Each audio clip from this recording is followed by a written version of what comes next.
பாருங்க லோன்காரன் வந்தாச்சு. முதல்ல எனக்கு லோன் காசு தரல, கடை தட்டு செத்துருண்டி. சாவுங்க சார். வாட்சிடா. ஹலோ சிவா, அமௌண்ட் கலெக்ட் பண்ணிட்டீங்களா?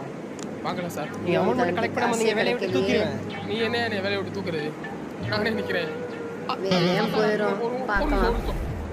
நீ சரியான ஆம்பளையா இருந்தா அந்த பொம்பளை நீ காசு வாங்கிடுறா. அப்படி சொல்லுங்க. சை, இந்த பொழப்பு பிச்சை எடுத்து போடலாம்டா. வண்டி வண்டி எங்க போச்சு? போச்சுடா. ஓடு ஓடு ஓடு ஓடு.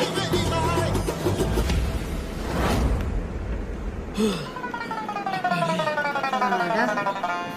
சார் வண்டி புக்கு எங்க? வண்டி பக்கம் வண்டியில வச்சுட்டு போவீங்க. இப்பதான் என் புருஷன் வாட்ஸ்அப் எடுத்துட்டு போயிருக்கான். குடி கரண்ட் போச்சு. போச்சுடா. போச்சு. ஓடு ஓடு. வண்டி புக்கு போச்சு. போச்சு ஓடு.